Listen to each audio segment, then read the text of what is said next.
لے آئے۔ اللہ کے رسول صلی اللہ علیہ وسلم نے فرمایا عائشہ انہیں دھو ڈالو۔ کپڑے جب دھل جاتے ہیں تو اللہ کی تسبیح کرنے لگ جاتے ہیں۔ یہ جب دھل جاتے ہیں تو اللہ کی تسبیح کرتے ہیں۔ صفائی ایک بڑا ضروری کام ہے اور نبی پاک صلی اللہ علیہ وسلم نے اس کو پسند کیا ہے۔ ایک شخص حضور کے قریب سے گزرا تو اس نے بکھرے ہوئے اس کے بال تھے اور بڑے اس کے پراگندہ حالت تھی۔ کچھ لوگ آرٹیفیشل درویش بھی بن جاتے ہیں، میک اپ کر کے بھی درویش بن جاتے ہیں، یعنی بلا سارا کچھ گھر میں پڑا ہے لیکن کہتے نہیں میں درویش ہو گیا ہوں، تو اس کو بھی شریعت پسند نہیں کرتی۔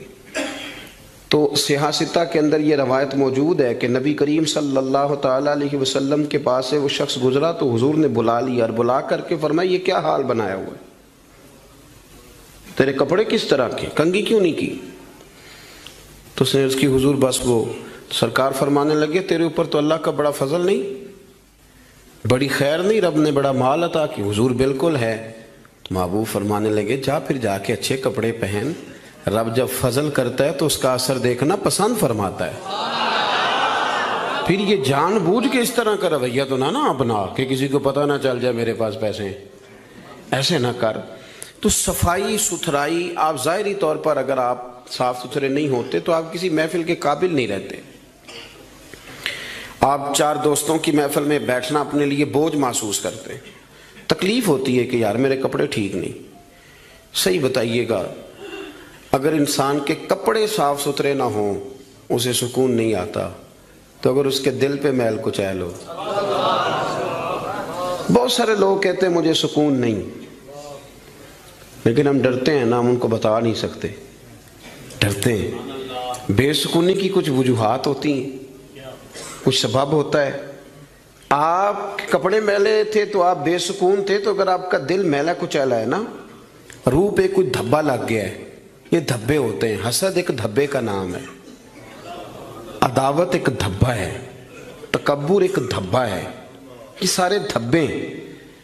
اور بخاری میں نبی پاک علیہ السلام نے خود فرمایا جب تم گناہ کرتے ہو تو تمہارے دل پر سیاہ نقطہ لگ جاتا ہے، تو آپ اس نقطے کی موجودگی میں سکون میں رہیں، یہ کیسے ہو سکتا ہے؟ اور گناہ کی تعریف حضور نے یہ فرمائی کہ ما حاک فی صدرک، جو تیرے سینے میں کھٹکے، جو تیرے سینے میں کھٹکے، تو پریشان ہو کہ کسی کو پتہ نہ چل جائے، تو کراہت محسوس کرے کسی کا اس پر مطلع ہونا، تو ہمارے باطن کے اندر بڑی مصیبتیں۔ ہم حسد کرتے ہیں، بہت سارے لوگوں سے کرتے ہیں، ماننے کو تیار نہیں ہوتے، کرتے ہیں۔ بلکہ امام غزالی رحمۃ اللہ علیہ تو فرماتے ہیں کہ حسد تو پایا ہی مالداروں اور صاحب علم لوگوں میں جاتا ہے۔ وہ کہتے ہیں غریب آدمی یا ان پڑھ بندہ تو اس دوڑ میں شامل ہی نہیں ہوتا۔ اصل مسئلہ اس بات کا نہیں ہوتا کہ میرے پاس نعمت نہیں، اصل رٹا یہ ہوتا ہے کہ میرے پاس تو ہے پر اس کے پاس نہیں ہونی چاہیے تھی، ادھر کیسے چلی گئی؟ اعلیٰ حضرت بریلوی رحمۃ اللہ علیہ نے بہت ساری کتابوں کا نچوڑ ایک جملہ ملفوظات شریف میں لکھا ہے۔ اعلیٰ حضرت فرماتے ہیں حسد کرنے والا اس بندے پر اعتراض نہیں کر رہا ہوتا، حسد کرنے والا بنیادی طور پر اللہ کی تقسیم پر اعتراض کرتا ہے، اللہ کی تقسیم پر۔ ہمارے اندر یہ میل چڑھ، اور گھروں کے اندر یہ پوری ایک دوڑ شروع ہے، دیورانی کے اندر، جیٹھانی کے اندر یہ پوری دوڑ ہے، اور ایک وقت آتا ہے کہ بھائی بھائی سے حسد کرنے لگ جاتا ہے۔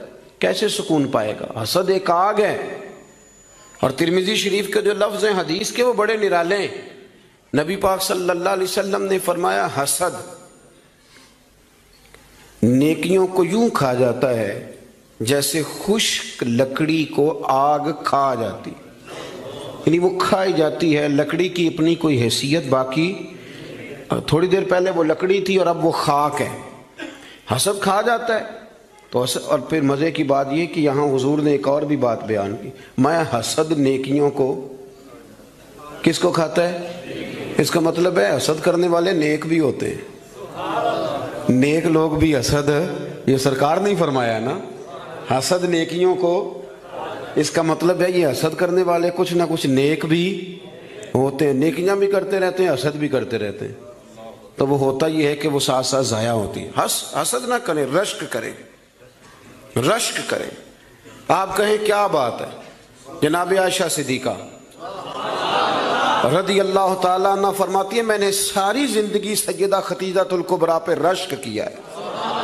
کیا بات تھی اس عورت کی، ان کا رنگ بھی زیادہ گورا نہیں تھا، سرکار سے عمر بھی کچھ زیادہ تھی، 2 دفعہ پہلے نکاح بھی ہو چکا تھا، پر کیا قابل رشک بی بی ہے کہ جسے اپنی ساری حیات ظاہرہ میں میرے نبی پاک نے یاد کیا ہے۔ اب رشک کریں، کہیں کیا بات ہے، اللہ اسے دیا تو مجھے بھی دے۔ رشک سے کنز الاموال میں حدیث ہے، حضرت عائشہ صدیقہ رضی اللہ تعالیٰ عنہ فرماتی ہیں دوپہر کے وقت نبی پاک صلی اللہ علیہ وسلم کے صحابہ حضور سے ملنے نہیں آتے تھے، دوپہر کے کھانے کے بعد سرکار آرام کرتے تھے، کیلولا فرمایا کرتے تھے۔ ایک بوڑھی آ گئی ملنے،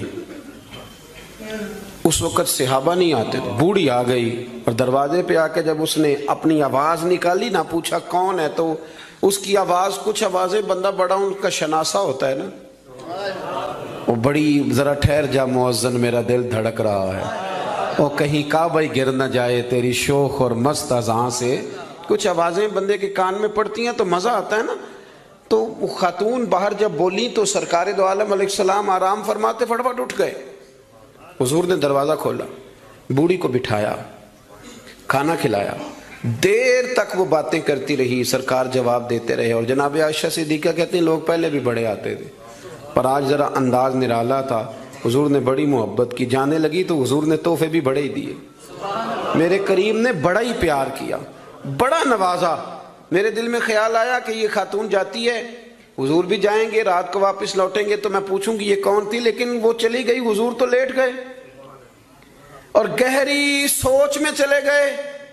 جناب عائشہ کہتی ہے میں قربان جاؤں، میں قریب گئی، قدموں میں بیٹھ کے عرض کی حضور دنیا تو پہلے بھی بڑی آتی ہے، یہ بی بی کون تھی؟ تو میں نے بات کی تو حضور رو پڑے، اٹھ کے بیٹھے، سرکار فرمانے لگے عائشہ یہ بی بی میری پہلی زوجہ سیدہ خدیجہ الکبریٰ کی سہیلی تھی، ان کی سہیلی تھی یہ عائشہ، خدیجہ کے دور میں آتی تھی، خدیجہ کھانا کھلاتی تھی، وقت دیتی تھی، پیار کرتی۔ فرمایا آج میں نے اس روایت کو زندہ کیا، حسن العہد من الایمان، تعلق اچھے طریقے سے نبھا دینا یہ بھی ایمان کا حصہ ہے۔ حضرت عائشہ اس کو بیان کر رہی ہیں، آپ دیکھیں صحابہ ایک دوسرے کی شان بیان کرتے ہیں۔ حضرت عائشہ صدیقہ سے پوچھا گیا، بخاری مسلم دیکھیے، توجہ ہے میری بات پر؟ حضرت عائشہ صدیقہ سے کسی نے پوچھا نبی پاک صلی اللہ علیہ وسلم کو سب سے زیادہ پیارا کون؟ جناب عائشہ صدیقہ سے پوچھا سب سے زیادہ پیارا کون؟ تو جناب عائشہ کہنے لگی یہ صاف ستھری بات ہے، سیدہ فاطمہ الزہرا۔ اس شخص نے فوراً پوچھا، مشکات دیکھیے اٹھا کے، اس نے پوچھا جی مردوں میں؟ تو آپ نے فرمایا فاطمہ کے شوہر علی المرتضیٰ۔ فوراً ایک دوسرے کی شانیں بیان ہو رہی ہیں، ایک دوسرے کی عظمتوں کا تذکرہ ہو رہا ہے۔ مولا علی شیر خدا کرم اللہ تعالیٰ وجہ الکریم فرمایا کرتے تھے میں تمہیں بتاؤں سب سے بہادر کون ہے؟ حضور بتائیے، فرمایا ابو بکر صدیق۔ فرماتے وہ بدر کی رات جب حضور کے چھپر شریف کا پہرا دینا تھا، چھپر کا پہرا دینا تھا حضور کے چھپر شریف کا، تو بڑا مشکل کام تھا، کون وہاں کھڑا ہو؟ تو فرماتے ہیں لوگ ابھی سوچ رہے تھے کہ وہاں کون جائے گا، سوچ رہے تھے کہ کون جائے گا، لیکن ابو بکر تلوار لے کے کھڑے ہو گئے، کہنے لگے کوئی اور کیوں جائے گا، میں حضور کے اس چھپر شریف کی پہرے داری کروں۔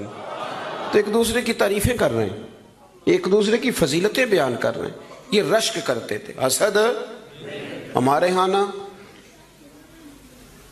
کار تعریف ہی رہے ہوتے ہیں، پر وہ ہلکا سا نچوڑیں تو اندر سے حسد نکلنا شروع ہو جاتا ہے، لمبا بھی نہیں نچوڑنا پڑتا، بس ہلکا سا کہتے ہیں باقی تو ساری باتیں ٹھیک تھیں، لیکن آپ نے دیکھا ہے آنے جانے میں نخرہ کتنا تھا، بس وہ نکل آیا، وہ نچوڑ لیا، وہ گیا کام سے، سارا کچھ ختم ہو گیا۔ وہ ایک بات نے طے، حسد نہیں کرے، آپ کو تکلیف دے گا، آپ اذیت میں آئے۔ پھر ایک اور بیماری ہے جس کا نام تکبر ہے۔ یوں جھک کے ملنے کا نام عاجزی نہیں، بلکہ حضرت سعدی فرماتے ہیں میں نے بڑے جھکے ہوئے دیکھے ہیں، گردن جھکی ہوئی ہے، دل بڑا اکڑا ہوا ہے۔ فرماتے ہیں یہ ان کی ادا ہے، یہ ادا بھی تجھ کو ہی زیب ہے، تیری عاجزی بھی فریب ہے۔ تو کہیں کہیں نا لوگ اس طرح بھی کرتے ہیں۔ عاجزی تو دل کا نام ہے کہ آپ کے اندر اخلاص کتنا ہے، آپ کتنے جھکے ہوئے ہیں، آپ کس قدر پیار کر۔ بہت سارے لوگوں میں تکبر ہے، مجھے مانو، مجھے تسلیم کرو۔ اور میں آپ کو کیا بات بتاؤں دنیاوی لوگوں کی، میں تو دینی محفل میں دیکھتا ہوں، یہ کوئی علاقے کا چودھری اگر کسی محفل میں آ جاتا ہے تو گردن اونچی کر کر کے نقیب کو دکھاتا ہے کہ میں پیچھے بیٹھا ہوں حالانکہ میں چودھری ہوں، تو اونچی کر کر کے گردن، عادت پڑ گئی نا اسٹیج پہ بیٹھنے کی، پیچھے مزہ ہی نہیں آتا، حالانکہ شان تو رب دیتا ہے، آپ جہاں بھی بیٹھے ہیں اگر آپ قابل اکرام ہیں تو پھر آپ قابل احترام ہی ہیں، لیکن یہ لوگوں پہ تسلط جما کے اپنے آپ کو، مطلب کتنا چھوٹا بندہ ہے جو کسی کے بارے میں یہ کہتا ہے کہ یہ میرا ملازم ہے، اس سے کیا ثابت کرنا چاہتا ہے وہ؟ یہ دو جملے کہہ کے کہ میرے پاس اتنے پیسے ہیں ملازم رکھ سکتا ہوں کیا؟ میں ایک یونیورسٹی میں گیا کچھ بیان کرنے کے لیے، تو ایک بچہ مجھے کہنے لگا پیر صاحب ایک بات بڑی دل میں پریشان کرتی ہے، کسی لبرل آدمی نے کر دی تھی تو ڈرتا میں کرتا نہیں کہیں مجھے کوئی بے ادبی نہ کہہ دے۔ ہمارے ہاں ایک ظلم یہ بھی ہوتا ہے کہ ادب سکھانے سے پہلے بے ادبی کا لائسنس جاری کر دیا جاتا ہے، حالانکہ پہلے ادب سکھایا جائے، پھر اگر کوئی بے ادبی کرے تو پھر اسے بے ادب۔ ہم ادب نہیں سکھاتے لیکن بے ادبی کا تانا فٹافٹ دے دیتے ہیں۔ میں نے کہا جناب آپ پوچھیں، اگر مجھے جواب آتا ہوا تو میں بتا دوں گا، نہیں تو میں کسی سے پوچھ کے بتا دوں گا، آپ بتائیے۔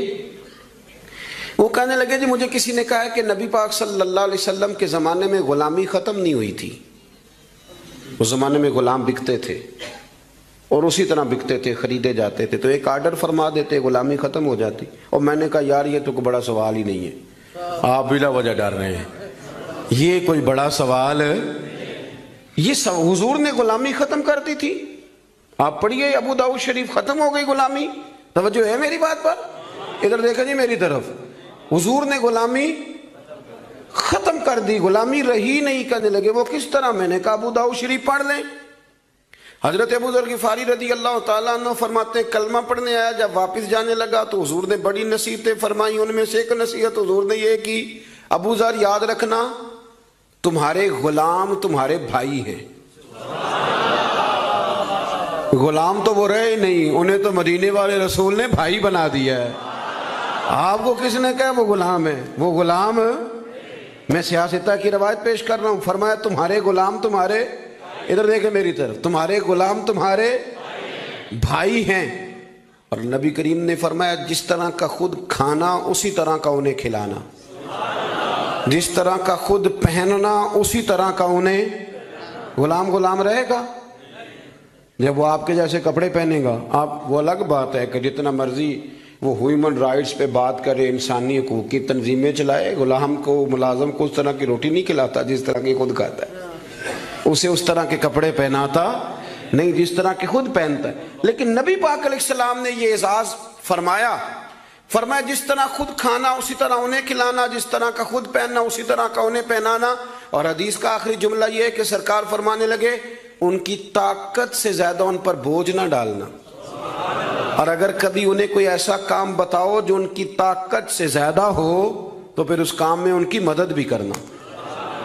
مجھے بتلائیے، غلام تو غلام رہے نہیں، حضور نے تو سیٹ ہی ختم کر دی، انہیں بھائی بنا دیا ہے، وہ تو سیٹ ہی ختم ہو گئی، تو آپ یہ کیسے کہہ سکتے ہیں کہ غلامی ختم نہیں ہوئی؟ حضور نے تو انہیں بھائی بنا دیا۔ بھائی، ہمارے ہاں نا بڑا مزہ آتا ہے یہ کہہ کہ میرے 6 ملازم ہیں، بڑا مزہ آتا ہے، اور بڑا بندہ راضی ہوتا ہے جب وہ گاڑی میں بیٹھا ہوتا ہے تو 15 بندے آگے دوڑ رہے ہوتے ہیں، اس کو بڑا لطف آ رہا ہوتا ہے، لیکن اسے نہیں پتا کہ اس کے اندر تکبر آ گیا ہے، اب اس کے اندر ایک چیز پیدا ہو گئی جو اسے خراب کرے گی، وہ پھر کرسیاں ڈھونڈتا پھرے گا، اسے کہیں مزہ نہیں آئے گا، وہ نورانی محفل کے اندر بھی، روحانی محفل کے اندر بھی وہ تلاش کرے گا کہ کوئی مجھے جان لے، کوئی مجھے پہچان لے، وہ ہر جگہ پروٹوکول کا عادی ہو، اسے بیماری لگ جائے، کسی جگہ قرار نہیں پائے گا، وہ کہے گا پتہ نہیں مجھے سکون کیوں نہیں آ رہا۔ بھائی سکون تو آتا ہے چھپ جانے میں، سکون تو جاتا ہے کسی کونے میں جا کے اللہ اللہ کرنے میں، کسی کونے میں۔ بابا بلے شاہ صاحب، بابا صاحب رحمۃ اللہ علیہ فرماتے ہیں میں نے اعتکاف کبھی قصور میں نہیں کیا، اس گاؤں میں جاتا تھا جہاں مجھے جانے کوئی نہ، چلو 10 دن تو میں الگ ہو کے اللہ اللہ کر لوں، کہتے میں وہاں جا کے اعتکاف کرتا تھا، یہاں تو سارے ہاتھ چومنے والے تھے، اکثر کہا کرتے تھے اٹھ بلیا چلو تھے وسیے جتھے وس دینی سارے انے، اٹھ بلیا چلو تھے وسیے جتھے وس دینی سارے انے، نہ کوئی ساڈی ذات پچھانے نہ کوئی سانو مننے. کبھی ایسی جگہ بھی تو جانا چاہیے نا. اور بڑے ناو سے میری طرح کے بندے بھی کہہ رہے ہوتے ہیں تسی وہ تو کونے تو آ کے میرا نام پوچھے ہو پہنچ جاؤ گے. وہ کبھی اپنے آپ سے پوچھ تو صحیح کہ یہ تو کہاں مبتلا ہو گیا. یہ شہرت، یہ شور شرابے، یہ آنا جانا. مزہ تو تب ہے کہ صبح قیامت آپ کو پردوں میں ڈال کے کہہ دیا جائے کہ جا تیری پردہ پوشی کی، تیرا عیب نہیں کھولے جائیں گے، بغیر حساب جنت میں چلا جا. یہاں یہ شور کرنا، اپنا آپ دکھانا، اپنا آپ بتانا، یہ تو علامت تکبر ہے. تھوڑا سا نیچے رہیں. یہ ہوتا ہے کئی دفعہ کہ انسان کچھ اللہ تعالیٰ اسے وقار دے دیتا ہے تو اس کا قد اونچا ہو جائے، اس کی سیٹ اونچی ہو جائے، لیکن دل اس کا سکون میں رہے. امام غزالی روایت لائے ہیں، حضرت حذیفہ بن یمان رضی اللہ تعالیٰ عنہ فرماتے ہیں میں اپنے قریب محبوب علیہ السلام کے ساتھ میں سفر کر رہا تھا. گرمی کا موسم تھا. سفر کرتے کرتے ہم ایک باغ کے قریب سے گزرے تو سامنے کنواں نظر آیا. حضور فرمانے لگے حذیفہ یار گرمی بڑی ہے، غسل نہ کر لیں؟ میں نے کہا حضور بڑی بات ہے، کر لیں. کہتے ہیں سرکار کنویں کے قریب گئے تو کپڑوں سمیت غسل کرنے لگے. پھر بھی مجھے فرمایا کہ ذرا چادر نہیں تان لیتے. میں ذرا پسند نہیں کرتا کہ یہ گرمیوں میں ہمارے بچے جس طرح کا لباس پہنتے. یہ تہذیب کے مطابق نہیں. تہذیب کسی اور چیز کا نام. آپ ذرا کھلا لباس پہنیں اور آپ ذرا کچھ چیزوں کو چھپائیں. آپ مہذب لگیں گے، آپ مناسب لگیں گے. کالی بنیان پہن کے تو گلی میں نکل جانا. گلی میں کیا، گھر میں بھی بیٹیاں ہوتی ہیں، بہنیں ہوتی ہیں. کیوں اس طرح کا لباس پہنتے ہیں جو غیر مناسب محسوس ہو؟ حضرت حذیفہ بن یمان رضی اللہ تعالیٰ عنہ فرماتے ہیں حضور کپڑوں سمیت غسل فرما رہے تھے، پھر بھی مجھے فرمایا چادر تان لو. توجہ ہے میری بات پر؟ یہ نوجوان ذرا زیادہ غور کریں کیا عرض کر رہا ہوں. کہتے میں چادر تان کے کھڑا ہو گیا. حضور غسل کرنے لگے تو پانی ٹھنڈا تھا، گرمی بھی بڑی تھی. حضور کو نہ ذرا لطف آیا تو فرمانے لگے تھوڑا اور نہ نہا لوں. میں نے کہا حضور نہائیں. کہتے ہیں سرکار کو اور لطف آیا، فرمانے لگے ذرا اور نہ نہاؤں. میں بڑا مطمئن تھا، بڑا راضی تھا کہ مجھے نوکری کا موقع مل رہا ہے. کہتے ہیں ایک دو دفعہ سرکار نے فرمایا، پھر حضور بس کرنے لگے تو میں نے کہا حضور تھوڑا اور غسل فرمائیں، گرمی بڑی ہے. کہتے سرکار اور غسل کرنے لگے. خاصی دیر حضور نہائے، غسل فرمایا، فارغ ہو گئے نا. جب میرا کلیجہ بڑا ٹھنڈا تھا کہ میں نے نوکری کر لی. جب فارغ ہو گئے تو حضور مجھے فرمانے لگے چل اب تو غسل کر. اگر روٹی بچ جائے تو بندے ڈرائیور کو بھیج دیتے، اگر کبھی بچ جائے. چلیں آپ نے کون سا مجھ سے ناراض ہونے، آپ تو اپنے ہیں. اگر کوئی دیگ بڑھ جائے تو مدرسے بھیج دیتے کہ وہ اس کو کہتے آپ یہی ہیں کہ اس کے پیروں کے نیچے فرشتے پر بچھاتے ہیں. یہ بھی آپ کہتے ہیں کہ آفت جی آپ کی بڑی شان ہے، آپ نماز پڑھاتے ہیں، پر دیگ وہ بھیجنی ہے جو بچ گئی، وہ آپ بھیج دیں. بچ گئی ہے، وہ زیادہ تھی تو ہم نے کہا چلو بچوں کو دے دیتے. یہ اعزاز نہیں دیا، دیکھ دے دی پر آپ نے عزت نہیں دی. وقار کا مزہ نہیں آیا اس کا. یہ کوئی سرور والا کام نہیں. میرا ایک دوست مجھے ایک دن کہنے لگا حضرت جی اگر کوئی ٹائم ملا نہ نکلا تو میں آؤں گا. میں کہ یار نہ آئیے دا کوئی مزہ ہے، ساڑھے کو تو ٹائم کٹ کے آنا یار، حد ہو گئی. تو کہے کہ میں بڑا مصروف ہوں پر آپ حکم تو کرے، میں سویرے ہی آیا. یہ کیا بات آپ نے، اسی کو بچے کچھ ٹائم آ لیا ہمارے پاس تو آ تھوڑا سا سارا کچھ چھوڑ چھاڑ کے پتہ چلے کہ تو آیا ہے. میری بات کی سمجھ آ رہی ہے میرے عزیز؟ بات کو سمجھنا ہے آپ نے. حضرت حذیفہ بن یمان رضی اللہ تعالیٰ عنہ فرماتے ہیں کہ جب حضور غسل فرما چکے تو کہنے لگے اب تو غسل کر.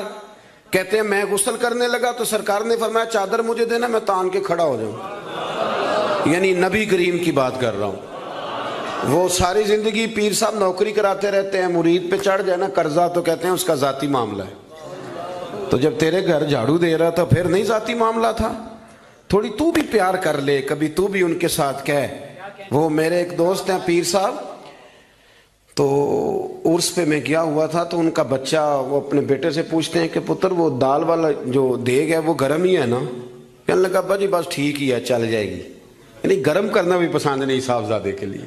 ابا جی چل جائے گی. تو پیر صاحب نے بڑا اچھا جملہ کہا، کہنے لگے پتر جب تو مریدوں کے گھر جاتا ہے تو تیرے ساتھ یہ سلوک کرتے ہیں؟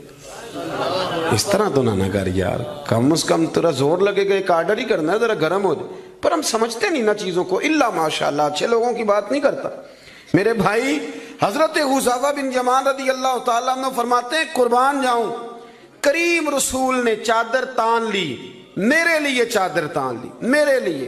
تو امیر حرم میں فقیر بے نوا, تو کجا من کجا, یعنی میرے لیے چادر, میں گلیاں دا روڑا کوڑا تے میں نو محل چڑھایا ہے سانیاں. حضور نے چادر تان لی, کرنا غسل. اگر مجھے گرمی لگ رہی ہے تو تجھے بھی تو لگ رہی ہے نا. حضرت حذیفہ بن یمان کہتے ہیں میں نے کہا حضور میں بغیر چادر کے, فرمایا نا میں کھڑا رہوں گا, تو کر غسل. حضرت حذیفہ بن یمان کہتے ہیں تھوڑا سا غسل کر کے میں نے چھوڑ دیا. حضور فرمانے لگے نہیں اور نہا ذرا. کہتے ہیں میں نے عرض کی یا رسول اللہ صلی اللہ علیہ وسلم میں نہا لیا. فرمایا نہیں تھوڑا اور غسل کر. فرماتے میں نے اور غسل کیا. تھوڑی دیر کے بعد فارغ ہوا. میں نے کہا حضور مہربانی فرمائیں میں نہا چکا. تو فرمانے لگے نا امید اتنی دیر میں نے کیا ہے, تو بھی اتنی دیر غسل کر. حضرت حذیفہ بن یمان کہتے ہیں میں رو پڑا. میں نے کہا محبوبہ تیرے کرم پہ قربان جاؤں, اب بس کریں. حضور میں نہا چکا ہوں. تو حضور فرمانے لگے حذیفہ گھر سے اکٹھے نکلے تھے نا, گرمی میں ایک جیسا سفر کیا ہے نا یار, تو غسل کر. مجھے اچھا لگا یار یہ کیا سٹیٹس ہم نے بنا لیا. ہم اپنوں کے بیچ بھی اسی طرح رہیں گے. ہم اپنوں کے بیچ جو ہمارے اپنے ہیں ہم ان سے بھی کبھی, میں مسجد میں بیٹھا ہوں باوضو, ابھی میں نے عشاء پڑھی ہے, کو دیانتداری سے بتاتا ہوں. میں بیمار ہو گیا تو بڑی میری ٹانگوں میں ٹائیفائڈ بخار تھا, تو بڑی سخت تکلیف میری ٹانگوں میں آئی, اذیت آئی. مجھے چلا نہیں جاتا تھا, چھڑی پکڑ کے میں چلتا تھا. میری اماں جی حیات تھیں, میں نے ان سے کہہ دیا کہ بڑی ٹانگوں میں درد ہے. تو میں سو گیا, میری آنکھ کھلی تو میری ماں میری ٹانگیں دبا رہی تھی. میری ماں میری ٹانگ, اور میری جیسے آنکھ کھلی تو میں نے جھٹ سے اپنی ٹانگوں کو سمیٹا. میں نے کہا اماں جی آپ یہ کیا کر رہی ہیں؟ تو میری اماں جی نے کیا, وہ بیمار رہتی تھی, شوگر تھی, کہنے لگی پتر تو نہیں میری روز دباندہ. آپ بات کو سمجھے نا. وہ وقت گزر گیا, وہ انتقال کر گئی, 8-9 سال بیت گئے, پر وہ کبھی اس وقت کو یاد کرتا ہوں تو دل ٹھنڈا ہو جاتا. ہمارا تو سٹیٹس اتنا خوفناک ہو گیا کہ ہمارے اپنے ترستے رہتے ہیں کہ چلو 2 جملے پیار کے بول دے, 2 جملے, اور کسی کے لیے بھی نہیں یار, کسی کے لیے. سیدہ طیبہ طاہرہ حضرت عائشہ صدیقہ آپ فرماتے ہیں لوگوں ہم اس رسول کے ماننے والے ہیں جو جملوں کا بھی خیال کرتے تھے. کسی کی آج انداز تکلم کس طرح کا ہے, کوئی کس طرح, اس کا بھی حضور خیال کرتے. ایک دن مجھے گھر میں بیٹھے بیٹھے فرمانے لگے عائشہ جب تو راضی ہوتی ہے تب بھی مجھے پتہ چل جاتا ہے, اور جب تو ذرا تھوڑا سا دل میں کوئی بات رکھتی ہے تو پتہ مجھے پھر بھی چل جاتا ہے. تو جناب عائشہ کہتے ہیں میں نے فٹافٹ عرض کی حضور مجھے میری ماں روئے. میں اور آپ کے فرمایا چپ کر, ذرا سن تو لے, پہلے ذرا سن تو صحیح نا, ذرا سن یا رسول اللہ حکم کریں. تو محبوب فرمانے لگے کبھی کبھی کسی دوسری بیوی کے پاس ذرا وقت گزاروں تو تیرے دل میں بات تو آ ہی جاتی ہے نا, ذرا سن نا, حضور حکم کریں. تو محبوب فرمانے لگے جب تو راضی ہوتی ہے نا تیرا طریقہ ہے کبھی کبھی قسم اٹھاتی ہے. جب تو ہوتی ہے نا مجھ سے ناراض تو تو کہتی ہے مجھے ابراہیم کے رب کی قسم, مجھے حضرت ابراہیم علیہ السلام کے رب کی قسم. اور جب تو راضی ہوتی ہے تو فرماتی ہے مجھے محمد عربی کے رب کی قسم. اب میں سمجھ جاتا ہوں کہ آج کوئی بات. جناب عائشہ کہتی ہیں میں بڑا روئی. حضور نے فرمایا کیوں روتی ہے؟ میں پھر رو پڑی. حضور نے فرمایا میں نے تو تیرے احساسات بیان کر, تو رو پڑی. کہنے لگی روتی اس لیے ہوں کہ اللہ نے کیسا کریم رسول عطا فرمایا. حضور لفظوں جملوں تک کا احساس کہ آج فکرے کس طرح کے بیان کر رہا ہے, آج اس کا ذہن کس طرف چلا گیا, اس بات کا بھی خیال ہمارا. تو یقین کرے وہ بلند و باغ مزاج جانے ہمیں کہاں جا کے کھڑا کرے گا, کس جگہ پہ جا کے ہم رکیں گے. بڑا شوق ہے لوگوں کی گردنیں جھکانے کا, بڑا ہمیں شوق ہے, یہ میرا ملازم ہے. گھر میں بھی گئے ہیں تو 2-4 بندے کھڑے ہونے چاہیے اعزاز کے لیے, تھوڑا سا جھکے تو صحیح, تھوڑا پیار کرنا تو شروع کرے. تھوڑا یہ آپ کی گردن دیکھیں نا, جو بالکل اکڑ جائے وہ مردہ ہوتا ہے, اور جس میں کچھ نہ کچھ لچک ہو وہی تو زندہ ہوتا ہے. اگر آپ پکڑے ہوئے ہیں, اکڑ گئے ہیں آپ کو اپنے علاوہ, وہ کسی نے کہا تھا خدا مجھے ایسی خدائی نہ دے کہ اپنے سوا کچھ دکھائی نہ دے. کیا لے کے جانا ہے اس دنیا سے اگر آپ چند منٹ کسی سے پیار ہی نہیں کر پائے, کسی کا احساس ہی آپ کی طبیعت میں نہیں آیا, آپ کو ذرا خیال ہی نہیں آیا کسی کی بابت، لیکن ہمارا وہ احساس کدھر گیا؟ اصل بات یہ ہے کہ اندر تکبر چھپا لیا ہے، اب وہ نکلتا نہیں، کھٹکتا بڑا ہے، تنگ بڑا کرتا ہے، بڑی آرزو ہے کہ جانا جاؤں پہچانا جاؤں، سمجھتے نہیں۔ مولا کائنات شیر خدا علی المرتضیٰ حضرت مولا علی کرم اللہ تعالی وجہہ الکریم کوفے میں تشریف فرما تھے تو غلام سے کہنے لگے چل ذرا شاپنگ کرنے چلے۔ کس سے؟ بول کے بتائیے۔ لے گئے ہو کبھی ملازم کو ساتھ؟ ہم تو ابا جی کو نہیں لے کے جاتے، حالانکہ ان کو کبھی کبھی لے جائیں تو انہیں بڑا اچھا لگے۔ کبھی کبھی والد صاحب سے کہیں نا کہ موسم بدل رہا ہو 2 جوڑے لینے چلے، ہم لے کے جائیں کبھی ان کو ساتھ بٹھا کے، ان سے کہ ابا جی آئیں میرے لیے کپڑے پسند کریں۔ ان بیچاروں نے بوڑھوں نے کیا پسند کرنا ہے، پر آپ ساتھ لے کے جائیں گے تو ان کا دل بڑا ٹھنڈا ہوگا۔ لیکن یہ کام بھی ہم یاروں کے ساتھ ہی کرتے ہیں، والد کو کہاں لے کر کے جاتے ہیں۔ مولا علی شیر خدا غلام سے فرمانے لگے چل نا یار کپڑے خریدنے۔ خادم کہتا ہے میں ساتھ گیا، حضرت علی نے 2 جوڑے خریدے، فرمایا آج 2 لینے بھی، ایک تیرا ایک میرا۔ کہتے ایک خاصا مہنگا لیا، ایک ذرا سستا لیا۔ میں فوراً سمجھ گیا مہنگا آقا کا ہے اور سستا اسی طرح ہی ہوتا ہے نا، مہنگا جوڑا آقا کا ہے اور سستا غلام کا ہے۔ کہتے ہیں تھیلے میں کپڑے ڈالے، میں نے اٹھائے، میں غلام تھا، وہ چوک آ گیا جہاں سے مولا علی نے اپنے حجرہ نور میں جانا تھا اور میں نے اپنے گھر جانا تھا۔ فرماتے ہیں وہ جگہ آ گئی، شیر خدا رضی اللہ تعالیٰ عنہ فرمانے لگے کہ لیا پتر میرے والا جوڑا مجھے دے دے، لا وہ میرے کپڑے مجھے دے دے۔ تو کہتے ہیں وہ بڑی ڈیفینیٹ تھی بات تھی، میں نے اسی وقت نکالا مہنگا جوڑا، جناب علی کو تھمایا تو حضرت علی فرمانے لگے یہ تو نہیں میرا۔ باتیں مزے کے لیے سنتے ہیں صرف، اگر ان کے سننے میں اتنا مزہ ہے تو اس پر عمل کرنے میں کتنا مزہ ہوگا، یہ بھی تو کبھی آپ محسوس کریں نا۔ حضرت مولا علی شیر خدا فرمانے لگے یہ نہیں میرا، میرا تو وہ دوسرا ہے۔ وہ کہتا میں نے ایک فلسفہ بیان کیا، ایک علت بیان کی، ایک لاجک میں نے بیان کی۔ میں نے کہا حضور آپ مہنگا پہنے کیونکہ آپ آقا ہیں، اور میں سستا پہنوں گا کیونکہ میں۔ تو حضرت علی نے فوری طور پہ حکم نہیں لگایا کہ نہیں تو دوسرا مجھے دے، عالم تھے نا، تو اس نے علت بیان کی تو پہلے اس کا وہ سبب توڑا، پہلے اس کی اس بات کا جواب دیا۔ دلیل کا جواب دلیل سے دینا چاہیے نا، کئی دفعہ لوگ دلیل کا جواب گالی سے دینے لگتے ہیں، یہ طریقہ غلط ہے۔ حضرت علی سے اس نے کہا ایک علت بیان، ایک سبب بیان، کہنے لگا حضور آپ چونکہ آقا ہیں تو آپ جوڑا پہنے مہنگا، آپ کپڑے استعمال کریں مہنگے، میں چونکہ غلام ہوں تو میں استعمال کروں گا سستے۔ تو حضرت علی کہنے لگے تو یہ والا فلسفہ نہ بیان کر، تو میرے والا کر، میں تجھے بتاتا ہوں ایک سبب وہ والا لگا لے، یہاں وہ حکم لگا۔ اس نے کہا حضور وہ کون سا؟ فرمانے لگے تو سستا مجھے دے نا کیونکہ میں بوڑھا ہوں، اور تو مہنگا استعمال کرنا اس لیے کہ تو جوان ہے، اور جو جوان ہوتے ہیں وہ مہنگے کپڑے پہنتے ہیں۔ فرمایا یہ والا نقطہ یہاں لگا نا، یہ کلیہ یہاں استعمال کر۔ تو خادم کہتا ہے کہ حضرت علی نے مجھے شان بھی دے دی، اعزاز بھی دے دیا، اور مجھے بات بھی سمجھا دی۔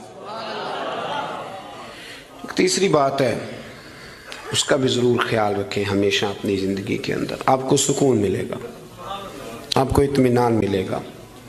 ہم نا آرام پسند بہت ہو گئے، سب سے زیادہ ہمیں پریشان وہ بندہ کرتا ہے جو ہمارے آرام میں تھوڑا سا خلل ڈالتا ہے۔ اسپیکروں پہ پابندی کیوں لگی بھلا؟ جھگڑے شگڑے اب کوئی نہیں ہوتے تھے، اب کہاں دور رہ گیا؟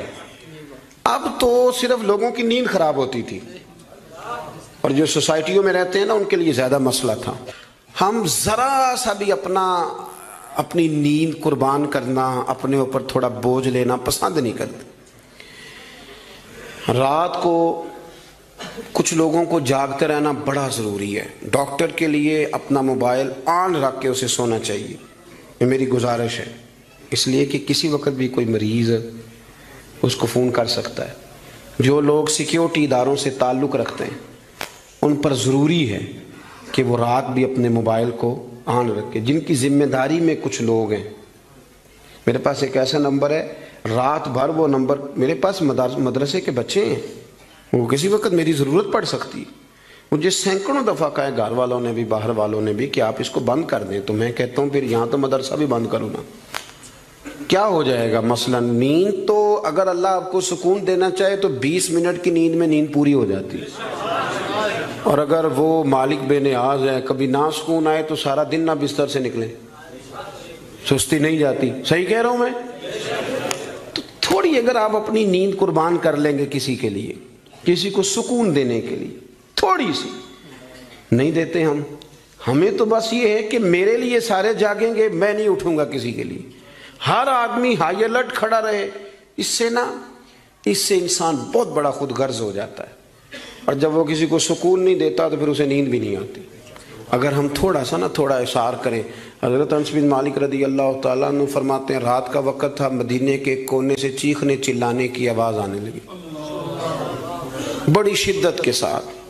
قاضی ایاز رحمۃ اللہ علیہ نے بھی لکھا ہے، اور بھی دیگر سیرت نگاروں نے نقل فرمایا ہے، تیز ایک کونے سے تیز آواز چیخنے کی آنے لگی۔ فرماتے ہیں سب لوگ جمع ہو گئے جن کے کانوں میں آواز گئی، ہم نے نیزے، تیر، تلواریں، ساری چیزیں جمع کرنی شروع کر دی کہ ادھر جاتے ہیں اور جا کے دیکھتے ہیں وہاں کیا ہے۔ کہتے ہیں ہم تیاری کر چکے جب، اور ہم نے منصوبہ بنا لیا، اور جب ہم نے رخ پھیرا نا ادھر جانے کے لیے تو اللہ کے نبی صلی اللہ علیہ وسلم وہاں سے واپس آ رہے تھے۔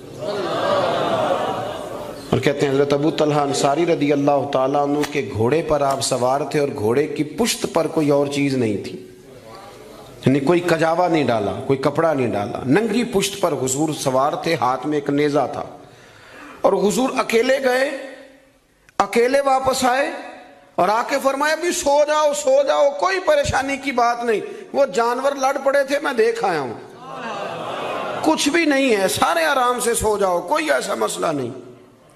حضرت انس کہتے ہیں باقی تو ساری دنیا سو گئی تو میں ساری رات سوچتا رہا کہ محبوب تو ہماری سوتے ہوئے بھی نگہبانی فرماتے ہیں، جو حضور سب سے پہلے چلے گئے دیکھ کے لوٹ بھی آئے، اس کا مطلب ہے کہ سرکار جاگ رہے تھے۔ حضور نے ویسے بھی فرمایا ہے کہ میری آنکھیں بند ہوتی ہیں، دل میرا بیدار ہی رہتا ہے۔